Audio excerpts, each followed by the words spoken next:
lehenago Kuraia, Duk, Bazka eta Berritxarrak taldetan bateria jolea izandakoa, bere lehendabiziko bakarkako lana aurkezten ari da. Esk izeneko 10 kantuko proiektua argitaratu zuen 2023ko azaroan, eta dena berak konposatu eta grabatu arren, orain beste 3 musikariekin aurkeztuko du holtzan.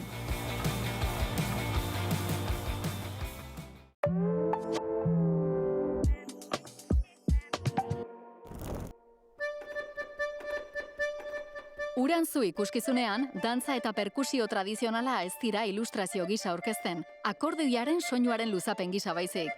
Manu Gaineren txalaparta eta Iñaki Alberdiren akordeoia, Ahatik dantza konpainiarekin batuko dira larunbatean Oiartzunen.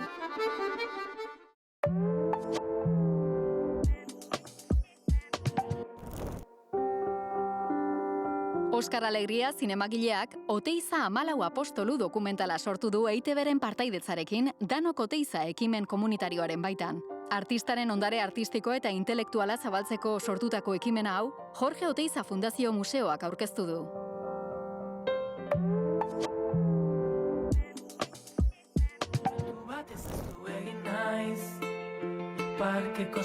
Loraldia Festivalaren 12. edizioa gauzatuko da Bilbon martxoan zehar.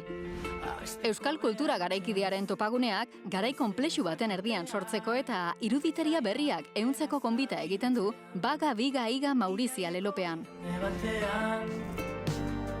Aste honetako emanaldien artean, Kafe Antzokian Itzali eta Piztu estreinatuko da.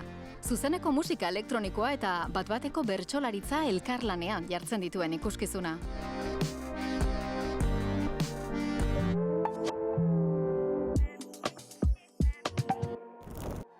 Netzat Lourdes hasiera batean abeslari gisa ezagutu dut, baina gero... Inge Mendioroz, zuzendariak, Lourdes Iriondo, euskal kulturaren transmisioan ezinbesteko erreferentea kapsulatu du bere dokumental berrian.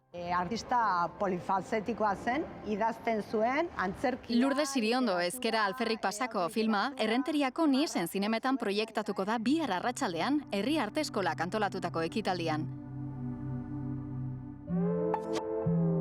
Kulturplanik onenak EITB-ren eskutik.